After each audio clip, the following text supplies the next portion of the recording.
bit bigger way, and uh, everything comes at the right time. But uh, as you know, we all we hear about is on the news and everything is over there, and the mean old Putin. Yeah, the people. But just wait. This is great.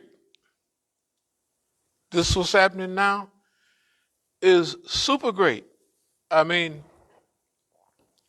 this is like if you was waiting for something to happen that would put icing on everything in just the right amount, just at the right time.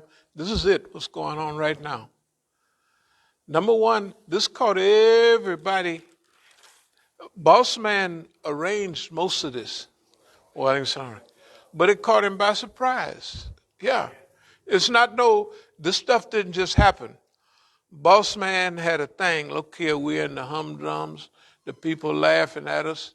And then they especially laughed at the poor old man. They're literally laughing at him. And he trying to come out of the humdrums. But that ain't working.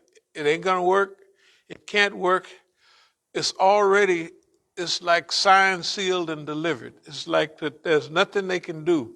They've already stuck their foot in it. The smell, but just wait, you got to wait 2-3 minutes now. Everything that we have already said about future events, some of it popped up by Shirun 2 weeks. Well, when we first said it, everybody was, that nigga crazy, you know. Look, they done just blew up all level. Don't you worry about that. Well, this one is so simple, and so. But let's look at the new strategy for America. Number one, the new president is in. We got to figure out how to cure the malaise of the last generation. How to get out of a tailspin. We got to do it quick, but they still in a tailspin, so it's hard to get your bearings. So that is the people that they got around them, but they don't have any real historical. They don't have any Henry Kissingers or anybody like that. You know, now Henry Kissinger is old and dim with it, but he still has some. Remember what Mahbubani said? He said, Henry Kissinger said, they don't have a strategy. You guys don't have a long range view. You're doing everything like, off the cuff. Well, here he come in. So what we have to do is stabilize. Number one, we got to get out of Afghanistan. So he comes in, you see what he did. Just packed up and left. That turned out worse than anything that they could have imagined. He been in the back seat ever since. Not to add on to that, the whole world is looking, not to add on to this is what you do to your friends, that help you. This is how, and they got people that was working with them trying to help them more than the government, which don't care nothing about them. Okay? So, they come in and they come in tough guys up there in Canada. Wasn't that Canada somewhere where they had the first meeting between China and the U.S.? Somewhere like that. Oh, boy. And they were talking really bad to the Chinese, and that's not part of the Asian culture. You don't talk to people like that. They don't talk to, they just don't do that. But here's the U.S. selling wolf tickets. Okay, that backfires. So I'll try to be brief, but they have to have something to get them back in the game. Number one, let's answer the call about Afghanistan and get out of there. uh, and get out as fast as possible. And number two, we got to unload on China. They tricked us, and they tricked us bad. And the only one was watching it and laughing all the time was us. There's nobody else was paying attention to that. Remember the Chinese laundryman stuff? We tell that's what they're doing. Boss man didn't he? No, they're going to look. He had his stamp ready to go. They're going to become a liberal democracy. That's the way it is. Look, I could see it on their face. And they said, no, we're going to do this.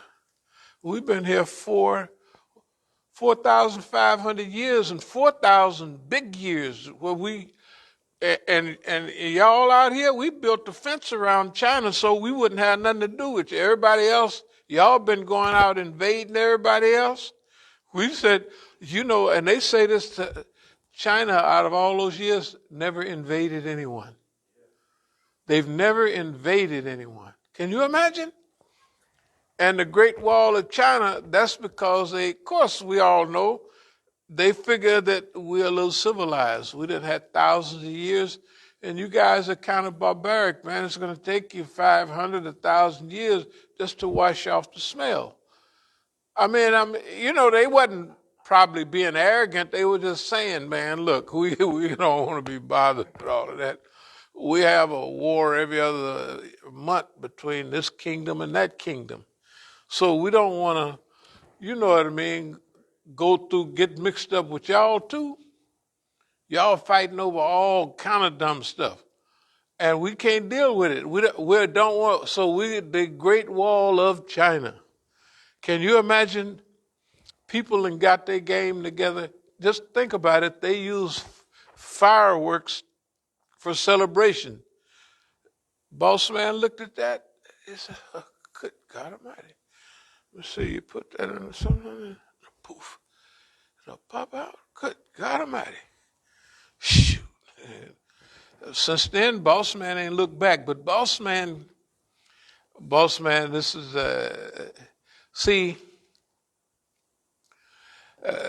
the way this thing accelerates is there's an acceleration going on in history. And okay, this is an era of living confirmation. So our evolution is natural, time-specific, and historical. All of the Chinese writing relate to what we would call the Sunnah of goodness. Think about it. And the Sunnah of evil. They're not using the Supreme Being like as God, and we have to look at what do warners and prophets and those people do. Every one of their guys come with that love for family, love for humanity, the celestial kingdom, the balance. One guy is going all over to find the source of rivers, and they're going to destroy the balance, and all the language is religious, what we call religious language. But remember, those guys, the language of their revelation might have been different from the Middle Eastern. They use celestial kingdom. Even when we do the book on Al-Fatiha, it uses celestial kingdom, and stuff like that. But it's talking about God. It's talking about the balance. It's all those things. Nothing I saw in any of those would be offensive to Islam. And then when you get to the religious type of the Tao Te Ching, which I've breezed through it, and then the Eightfold Path that they have, the only ones that's going off the road real bad is the Hindus hating Islam and Muslims. You know what I mean? And it might be them thousands of gods. They even have a monkey god. You know, a monkey was in the temple. Yeah, see, and who who killed Gandhi? They did. Those are the guys that killed Mahatma Gandhi. Because you can't go to Pakistan and you can't go be friends with the Hindu nationalists. That's who killed Gandhi. Everybody knows the guys just getting out of they wasn't getting out of prison, but they killed Gandhi.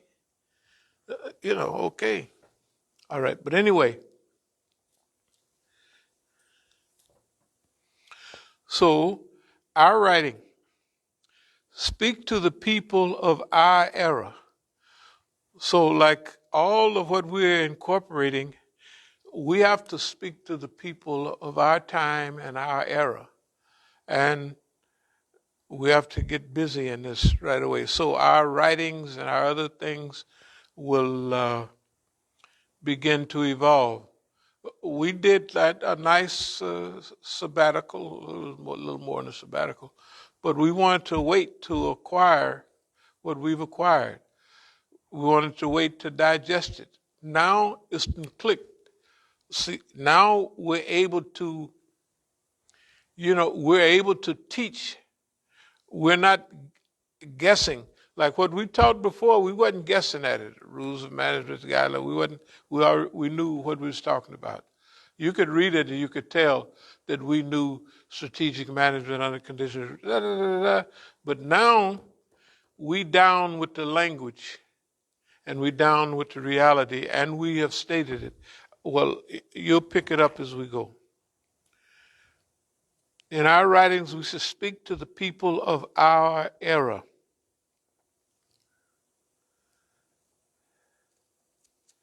And when we look at other people, what did they have? I was always wondering why Chairman Mao was always talking about longevity and a protracted struggle way out there. A protracted struggle.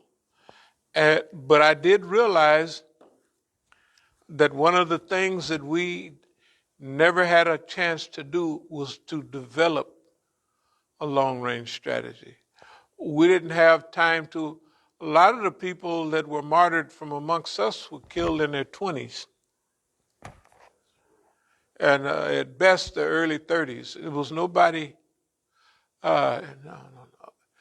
In fact, almost everybody. Because if you look at the kids who was around Martin Luther King, they were like teenagers. I mean, the Little Rock Nine, whoever, they were like kids, And the people helping them in the other cities was not the people in their 30s and 40s, their parents, it was the kids. And they're doing a lot of writing and talking about that now. That's why technically Martin Luther King was a kid himself almost in historical times. When he started getting big, he's only in his 20s, right? When he went down to the bus board, not the bus, anyway, yeah, that was 56. Shoot, he was, he was young. Okay, Malcolm was young also. All of our people, that whole SNCC was from students, so they were young. Imagine if the big people from China, they had all gray hairs and everything. They couldn't hardly walk. When they was going back over their life, they couldn't hardly walk. You know what I mean? The people had to help them get up. They had been there a long time. Okay. Personally, this is one thing that I realized decades ago, over 15 years ago, when I first read Volume 1. Well, there's 5 volumes in Chairman Mao's writings, but I don't read them. I just read Volume 1. That's Volume 1. That's it. The others don't go on into what we're talking about. Struggle is all in Volume 1. All of the other volumes about a special meeting at the Communist Party, googly boogly, and all that stuff. But the struggle is right there. And the thinking, China is a big nation that is weak, and Japan is a small nation that's strong. And the Tanaka plan